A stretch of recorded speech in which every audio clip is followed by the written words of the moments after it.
Muy buenos días con todos, con todas.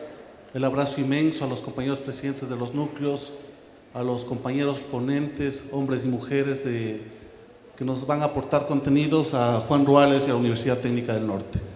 Represento a una institución que en la articulación cultural de gestión tiene suma importancia en este país. Desde su hecho de nacimiento, la Casa de la Cultura Ecuatoriana nace en agosto de 1944, fruto de una revolución popular, al igual que la Federación de Estudiantes Universitarios y la Confederación de Trabajadores del Ecuador, que son tres instituciones que nacen en la gloriosa o fruto de la gloriosa. Este hecho, el haber nacido como consecuencia de una revolución popular en el derrocamiento de Carlos Arroyo del Río, le da a la Casa de la Cultura una partida de nacimiento ciudadana, es decir, la ciudadanía articula la fundación de la Casa de la Cultura bajo la premisa de Benjamín Carrión de darle al país una identidad frente a la derrota militar. No contra el Perú, contra esas transnacionales que manipularon a pueblos hermanos para llevarlos a la guerra. Esa es la Casa de la Cultura y nace en la diversidad. Si bien nace en el seno de una élite ecuatoriana, que son 10 o 12 intelectuales los que articulan la Casa de la Cultura, pero estos intelectuales recogen el pensamiento de izquierda, de derecha, de centro, una diversidad del pensamiento crítico del país en la época, y nace como una respuesta. En estos 70 años de vida de la institución, la Casa ha ido aprendiendo y ha ido evolucionando. En muchas ocasiones se ha convertido en el botín o han pretendido ser el botín político de los gobiernos de turno, porque toda gestión cultural debe ser contrahegemónica. Los artistas son contrahegemónicos. El Fabián decía, los artistas son autónomos, no las instituciones. Y ahí tal vez tenga que disentir un poco con Fabián, porque cuando articulamos una cultura oficial, o una gestión de la cultura oficial, como queramos nombrarla, se articulan muchas exclusiones, se articulan muchos espacios donde hay un invisibilizamiento de los otros, de los que no queremos oír o de los que no queremos que se oiga.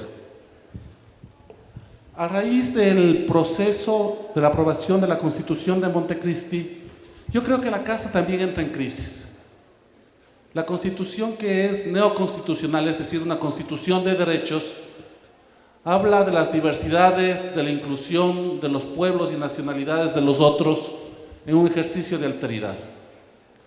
Y la Casa, que en algunos territorios, no siempre, tenía ese concepto de alta cultura, que no tenía esa integralidad en el concepto desde lo antropológico y que estaba muy limitada a una visión de las artes y que en algunos territorios ventajosamente ya son muy pocos los territorios donde persiste un espacio sesgado para el ejercicio de los derechos culturales, tiene que abrirse, tiene que cambiar, tiene que confrontarse. Y creo que el último proceso electoral, donde Raúl Pérez encabezó las elecciones, se confronta este proceso de la Casa y decimos, necesitamos una nueva Casa de la Cultura. Una casa que responda al marco constitucional, que responda a los nuevos tiempos que vive América, que responda a las nuevas realidades que vive América, una casa que articule los imaginarios. Y esa crisis que entra a la Casa también genera crisis en la articulación de la Ley Orgánica de Cultura. Hay una pugna muy fuerte en la Asamblea Nacional, en los distintos territorios, entre la Casa y el Ministerio de Cultura. El ministerio comienza a desacralizar y a ver todos los peros de la Casa de la Cultura y decir, esta institución es una institución que ha cumplido sus fines. Y lo dice a viva voz y lo dice en todos los foros que los puede decir. Estos 7 años de existencia del ministerio, creo que de alguna forma le han hecho retroceder esas palabras porque no han podido cumplir con las expectativas con las que fueron creados. El ministerio nos acusaba de burocráticos y la institución más burocrática en el país. El ministro Borja está cambiando eso, pero todo lo que nos decían, todo lo que nos acusaban de burocráticos, de que ineficientes, de que no... Ellos lo hacían a la N potencia. Entonces, es el primer respaldo que recibe el Ministerio de los Artistas en el país. Esa gran esperanza que se da y que nos dio con la creación del Ministerio de Cultura a los artistas, a los gestores culturales, se va desvaneciendo.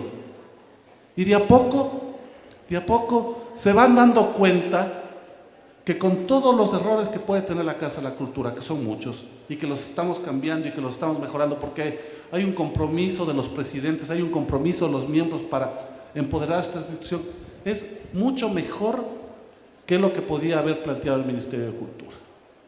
En esta pugna permanente entre Ministerio de Cultura y Casa de la Cultura, se dan los grandes debates nacionales. Los 100 días de la cultura, los que estuvimos ahí, recordarán que la pugna era Casa de la Cultura, Ministerio de Cultura. En los debates de la Asamblea Nacional que organizó Marco Murillo en las 7 zonas, fue la misma pugna. En los otros foros ha sido la misma pugna.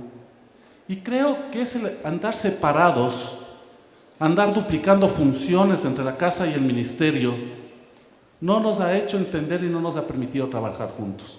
Ventajosamente, el ministro Francisco Borja, que tiene otras dinámicas, que no es como el anterior ministro, que cuando dio su rendición de cuentas hablaba de las cocinas, del cambio de las cocinas, y nunca defendió el sector, y eso le reclamaban los actores y gestores culturales. Ventajosamente, el ministro Borja ha reconocido, ha dicho que debemos ser una institución autónoma.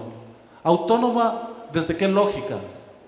Para tener la capacidad de una circulación democrática de contenidos, la promoción y difusión y contribuir al debate crítico nacional. Hemos hablado con el ministro de Cultura ya muchas veces.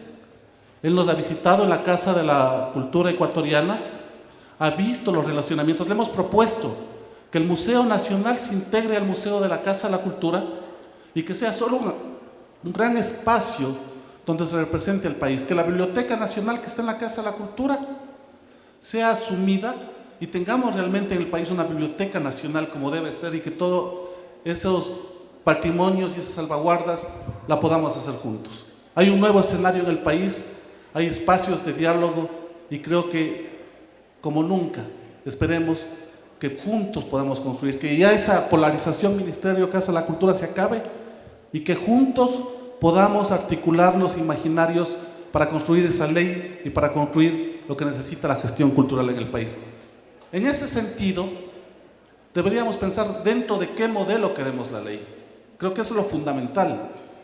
Queremos dentro del modelo de mercado, como el modelo norteamericano, que es el mercado de las industrias culturales, los que generan la industria editorial, los que generan la industria del cine, los espectáculos en Broadway.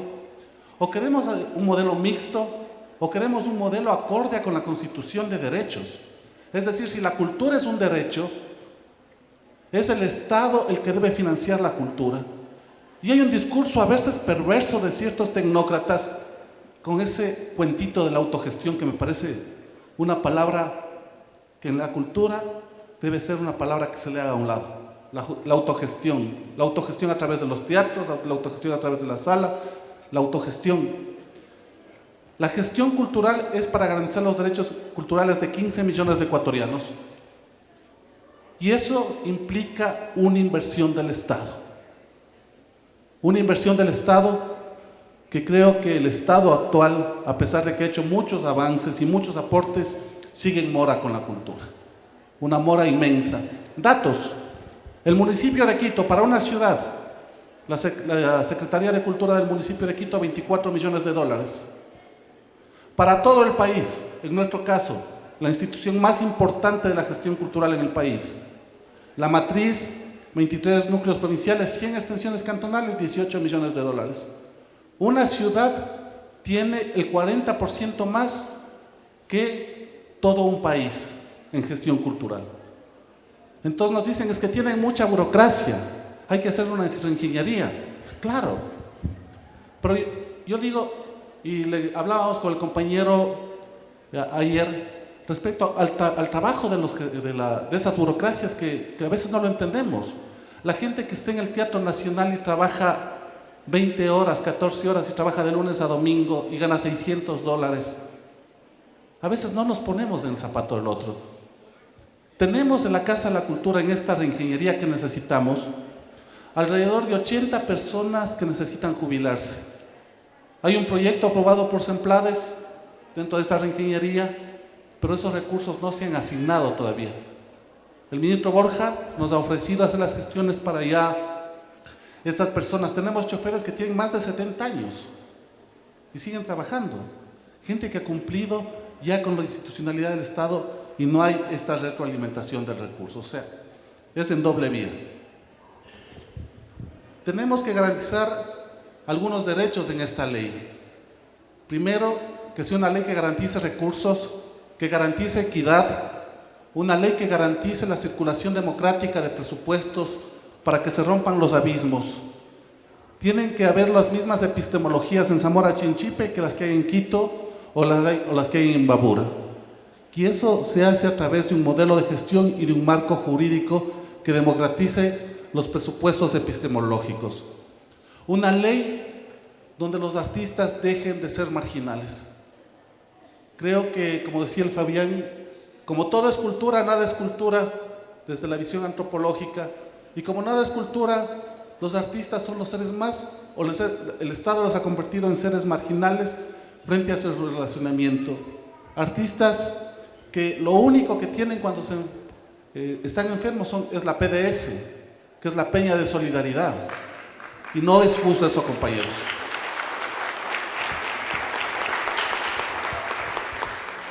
Entonces cambiar, y lo decía el Nelson también, esta ley tiene que tener capítulos que garanticen los derechos de los artistas. En Montecristi se peleó, yo recuerdo la gente que estaba ahí, por el seguro social para los artistas. O sea, por las exoneraciones para el sector. Las exoneraciones para el sector también son importantes. Entonces, tener una normativa clara y que esta ley ayude a evacuar los problemas que tenemos en el sector. En Quito hay un montón de salas que por las demasiadas exigencias que tiene la alcaldía no pueden abrir, que son emprendimientos particulares que no pueden abrir. Entonces, una ley que posibilite que los artistas puedan vivir de su trabajo y que tenga garantías sociales frente a su vida, a su familia. El oficio del arte es como cualquier oficio, y los artistas tienen guaguas, tienen que pagar pensiones, tienen que llevarlas al colegio. Y un poco aterrizando, esa ley tiene que garantizar que el artista viva con dignidad. Creemos que el Ministerio de Cultura tiene que ser un ministerio minimalista, es decir, un ministerio con estructura bien pequeña, un ministerio que establezca las políticas, la regulación, la rectoría y el control, no la ejecución. Yo creo que uno de los graves problemas del Ministerio de Cultura ha sido querer ser ejecutor en los territorios. No le corresponde. Ningún ministerio del mundo es ejecutor. El Ministerio de Cultura es el que ejerce la rectoría, el que apoya los fondos concursables, obviamente que sí, y el que debe ser el ejecutor dentro del Sistema Nacional de Cultura, obviamente dentro de una reingeniería, dentro de una articulación, dentro de otra estructura legal, es la Carta de la Cultura Ecuatoriana. En efecto, lo hemos sido. ¿Qué pasa con el ministerio por querer ser ejecutor? Ejemplos claros. Dan fondos concursables. Los artistas reciben fondos concursables y les dejan a la buena de Dios. No hay un seguimiento. Apóyennos. Donde nosotros vienen. Vean, tenemos este fondo concursable que nos ha dado el Ministerio de Cultura. Tenemos que ejecutar. No hay un funcionario del Ministerio de Cultura, un gestor cultural, viendo si se ejecuta o no se ejecuta ese fondo concursable. Hacer seguimiento de eso. ¿Quién debe hacer? La Casa de la Cultura. ¿Cómo se articula esto? ¿Cómo se conecta esto? Con la rectoría y el seguimiento que debe hacer el Ministerio de Cultura. Tenemos que llegar a diálogos y acuerdos para los que son las direcciones provinciales de cultura y los núcleos provinciales de la Casa de la Cultura. Debe llegar un momento en que se unifiquen y se articulen en una sola gestión de gestión cultural en el territorio. No es posible que existan dos ejecutores, lo han dicho muchos ministros, coincidimos nosotros, no es posible que existan dos ejecutores en territorio. Tiene que haber un ejecutor con las competencias claras, con los lineamientos claros y con los mecanismos de rendición de cuentas claros sobre la ejecución dentro del Sistema Nacional de Cultura. Y en articular esas dos instituciones tiene que haber una adecuada mediación con los artistas, con los pueblos, con las culturas, para poner en valor en todos los territorios los capitales simbólicos que están generando. Creo que desde esa lógica, teniendo un ministerio minimalista, teniendo un ente ejecutor en los territorios, teniendo un relacionamiento con los artistas, teniendo un espacio de servicios básicos en cada territorio, es decir, servicios culturales básicos que se deben dar en cada territorio. Y creemos que esto se debe ampliar más. No es justo que tengamos 100 extensiones de la Casa de la Cultura. Si hay 221 cantones en el país, deben haber 221 extensiones de la Casa de la Cultura reguladas por esta ley orgánica, que serían los centros culturales comunitarios que dice el Nelson Ullauri, y que ya en muchos casos ya existen, que ya están articulados, desde los imaginarios y las voluntades de la gente. Se reúne la gente de un pueblo a formar la extensión y comienzan a hacer gestión cultural con mucho corazón. Entonces ya existen, lo que hay que darles es impulsar eso y articular eso. Para finalizar, yo creo que lo más difícil en el ámbito de la gestión cultural, que se desprende un poco del ámbito de los artistas con los que nos relacionamos, ha sido el no trabajar juntos. Hay un discurso en el país, creo que es un movimiento de tiempos nuevos, donde creemos que debemos trabajar juntos. Cada territorio es diferente, pero debemos aprender a trabajar juntos, debemos sacar lo mejor de nosotros, sacar lo mejor que existe en nuestras instituciones y trabajar juntos, dignificar la vida del artista, dignificar la vida del gestor cultural, pero sobre todo garantizar una democrática circulación de contenidos y el debate crítico nacional. Si no tenemos debate crítico nacional, vamos a caer en un abismo, en un sofisma. Y la gestión cultural debe garantizar esto, la circulación de contenidos, el debate crítico nacional y algo que se me estaba olvidando, la educación cultural no formal. O sea, lo que no está reconocido desde la educación formal, deberíamos nosotros, hasta a través de las artes, tener esos talleres y esas formaciones. Quiero agradecerles a todos, nuevamente a Juan, a los compañeros que están aquí, por estar acá, por debatir. En muchas cosas vamos a disentir, pero eso es parte de la vida, disentir desde la inteligencia, desde el afecto, desde el respeto. Muchas gracias.